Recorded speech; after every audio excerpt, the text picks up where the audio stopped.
Betty, are you home from school yet? I'm leaving school now, Daddy. Okay, that works out then. I'll be putting in some extra hours at work today. By the way, I wanted to give you a heads up that tomorrow marks the anniversary of when your mom passed away. It would be really nice if you could swing by and grab some flowers for us to put on her grave. It's a way for us to remember her and show our love. Can you handle that for me? Okay, Dad, I will. I don't like having serious conversations over text, but I wanted to check in with you. Is there anything on your mind that you'd like to talk about? Lately, you've seemed a bit down or gloomy, and I want to make sure everything's okay. Huh? Don't worry, Dad. Everything's all right with me. It's just school stuff and exams piling up lately. You know how it can get. But really, there's nothing to be concerned about. I'll manage. I always do. Thanks for checking in, though. If you say so, I want you to know you can talk to me about anything, anytime. Remember, I'm here for you, whether it's a small concern or something bigger. Just know that you can open up to me whenever you're ready. I understand, Daddy. Please don't worry. I promise I'm doing fine. Thanks for being there for me, Dad. Great, I'll be home around 8 tonight. Would you mind taking care of dinner? No problem. Dinner will be ready when you get home.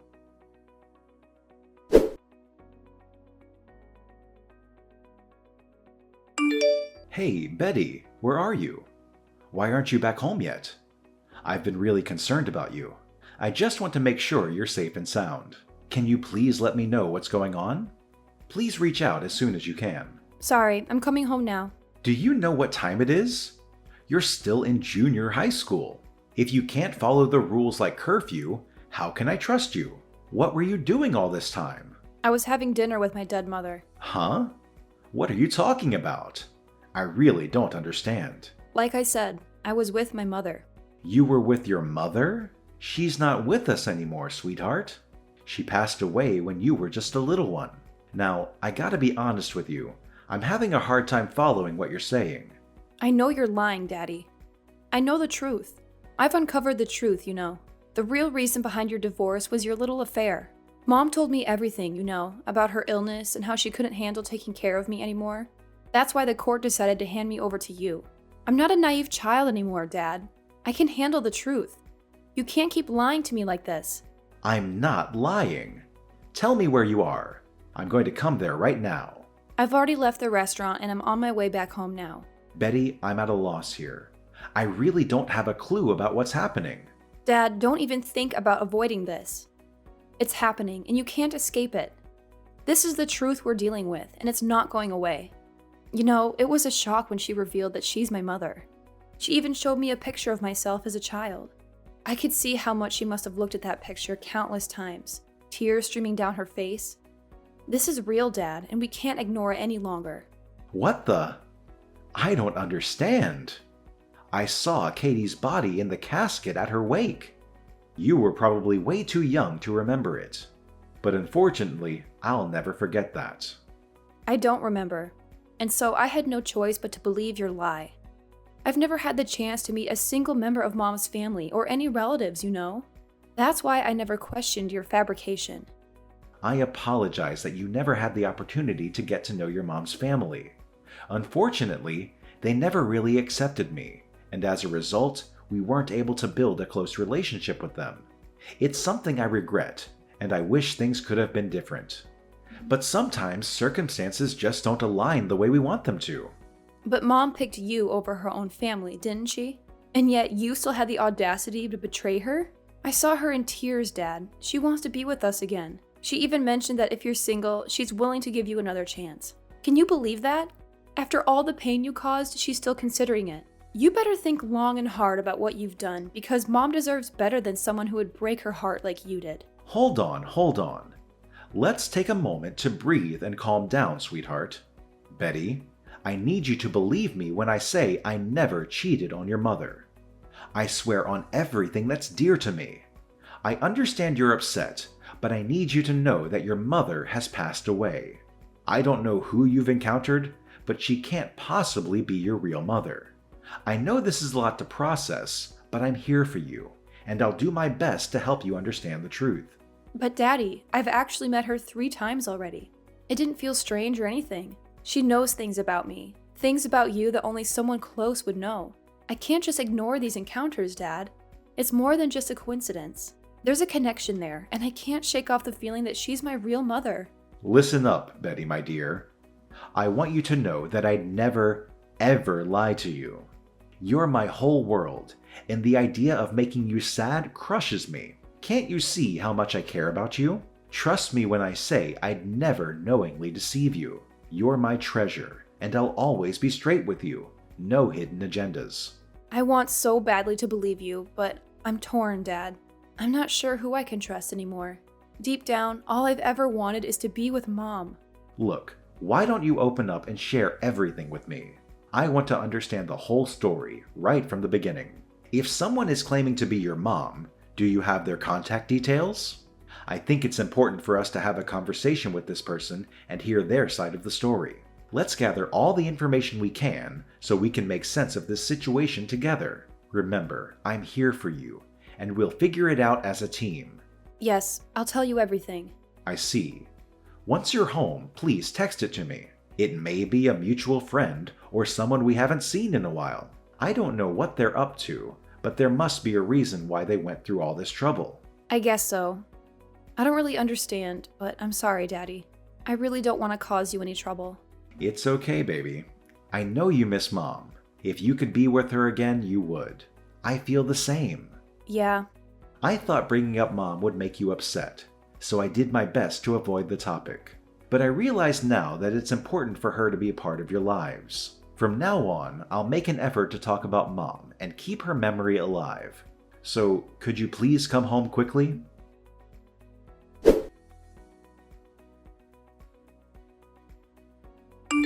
I'm not sure what your intentions are, but I must say, it's absolutely outrageous that you would try to forge a connection with Betty by claiming to be her deceased mother. How could you stoop so low? Oh well, the jig is up, John. How have you been all this time? You can't even imagine how much I've missed you. Let's cut the pleasantries, Isabel. What do you mean by saying the jig is up? Is this some sort of game to you? If you have something to say, just say it straight. I won't entertain these mind games any longer. It's time for honesty and clarity. Well, that's not exactly the warmest welcome for your sister-in-law. Just when Betty and I were building a bond, you had to discover the truth. Now, I need to come up with a new plan. Well, I'm not too worried though. I'm sure I'll figure out something soon. Plan? What exactly are you aiming for? What is it that you want from Betty and our family? I won't stand idly by while you play games or manipulate the situation. Well, I suppose I can share the truth with you. Besides, Betty would have eventually found out, especially with the upcoming marriage. I just wanted Betty to approve, so I pretended to be her mother, just a little. Marriage? Approved? What do you mean? Whose marriage? Our marriage. You and I should get married. It must be difficult raising a girl all on your own, especially around Betty's age. If you marry me, I'll be able to help Betty during this difficult stage in her life. Excuse me, but I really don't understand what you're saying. Me? Marrying you? Hang on a sec. Aren't you already married? Oh, no need to worry about me and my current husband. I'll handle the divorce part. If things progress between us, I'll take the necessary steps to end my current marriage. Then we can be together, right? Huh? Anyhow, do you remember when you and Katie told my parents you're going to get married? And my parents were against it? Yeah, what about it? Well, I don't know if I should tell you this or not, but they were against you two getting married because I told them what a terrible person you were. I thought Katie would break up with you because our parents didn't approve. Gosh! But you two were so stubborn that you didn't take the hint. What? Why on earth would you do something like that? I never did anything to deserve such treatment from you. And because of your interference, Katie and I had to resort to eloping. Do you realize the strain and stress it put on our relationship? Because I liked you, John. I've always liked you. But you weren't my little sister, and you fell for Katie and not me. And to forget you, I had to marry a man who was filthy rich. I had to settle. I told Katie I wanted you, but Katie wouldn't give you to me. It's all her fault. I mean, she took you from me. And because of that, my life has been a nightmare. Though my husband has a great salary, he's ugly, dense, and he smells. And our son? He takes after his father. What an awful family. I was afraid I'd be surrounded by those fugly people until the day I died. I really believed this. You don't even know how scary that thought is for me. And around that time, I happened to see you and Betty walking around town together. So what? What do my daughter and I have anything to do with you? I knew it was fate. Even though you're older, you aged well, John. You still look great. Betty definitely has our genes. She's a beautiful young woman. My dream family would be you as my husband and Betty as my daughter. Don't you agree? People often commented that Katie and I look so alike. We could be twins. Have you lost your mind? No, John, I'm completely sane. Hear me out. I know what I did to you and my sister was incredibly wrong, and I deeply apologize for that. It's been eating away at me, haunting my thoughts every single day. That's why I believe marrying you is the way to make amends. I want to take care of you and your daughter, and it was a way to make up for my sister's actions. It's a perfect solution, don't you think? This could be a wonderful opportunity for both of us, John. I don't think so at all. My wife is and will forever be only Katie. I don't understand what you're saying, Isabel. I'm shocked and furious you tried to pretend to be Betty's mother. It's just wrong. Don't ever bother us again.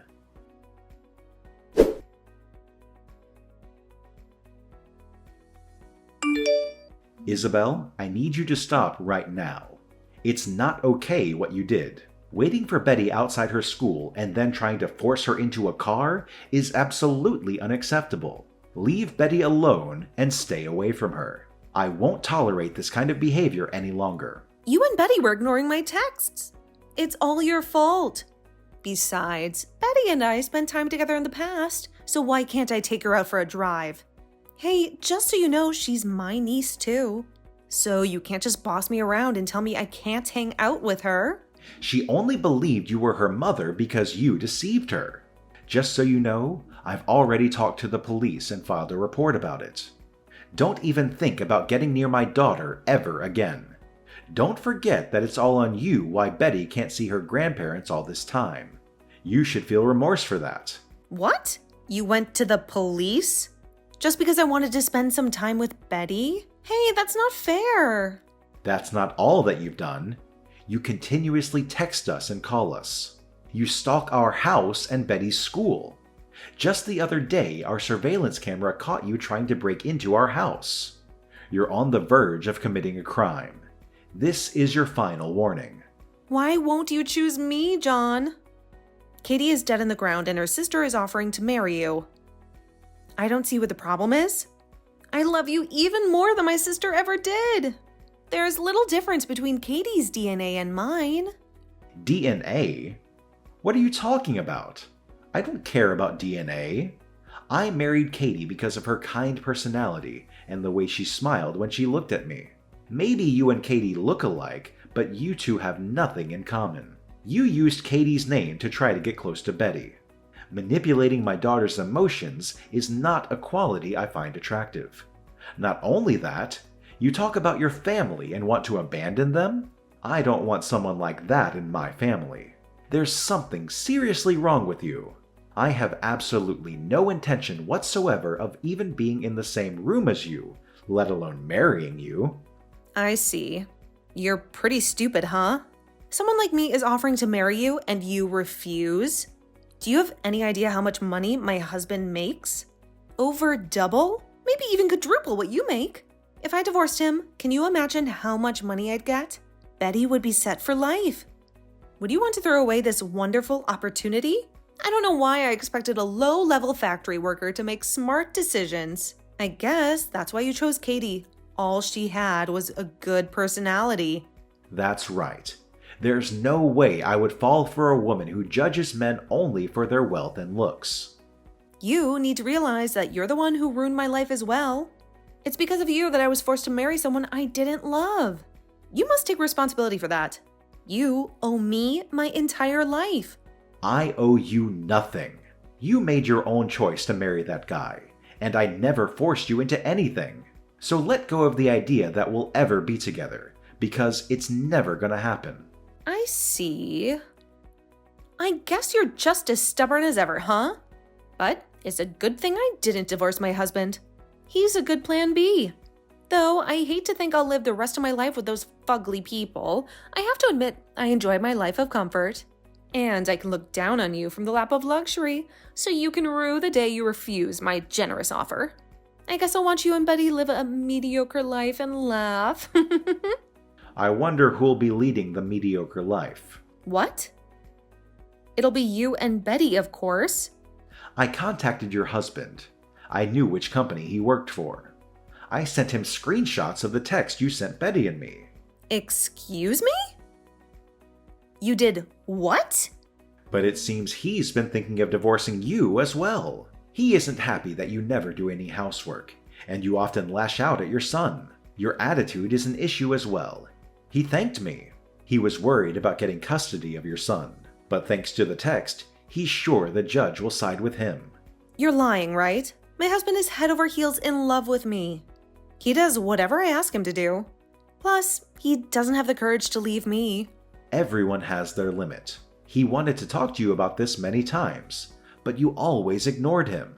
If I married you, Betty would be set for life? What an arrogant thing for someone like you to say.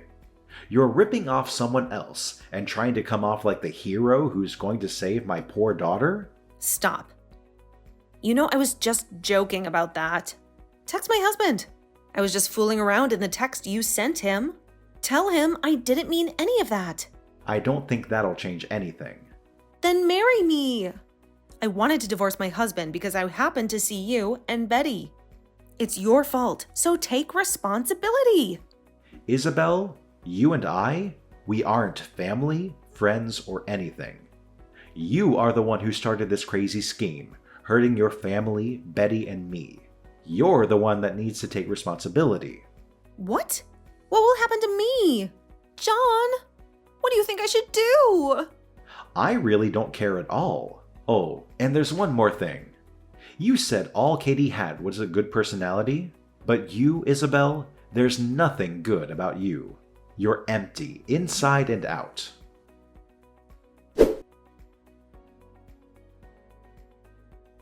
Afterwards, Isabel received divorce papers and was forced to leave her husband's house. Despite her resistance and refusal to sign the papers, her husband took her to court, and the divorce was eventually granted.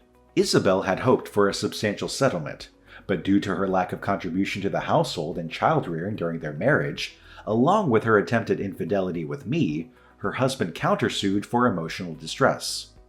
As a result, she received a meager settlement of only a few $1,000s. When her husband informed Isabel's parents about the situation, they reached out to me to check on Betty's well-being. We had an open conversation, revealing Isabel's deceitful lies about me. It had been a decade since Betty last saw her grandparents, and their reunion was a mix of laughter and tears of joy. Betty eagerly listened to her grandparents' stories about her mother. Isabel pleaded with her parents to let her return home, but upon discovering her lies about me and her deceptive actions involving her family and impersonating Katie, her parents were furious. They made it clear that she was no longer welcome in their home and wanted no further involvement with her. It seemed fitting for someone who had willingly abandoned her own family. As for me, I frequently discussed Katie with Betty, leading to meaningful conversations between the two of us. I prioritize Betty's happiness above all else and will protect her at any cost. Betty is a cherished part of both Katie and me, and I want nothing more than her happiness, regardless of the circumstances.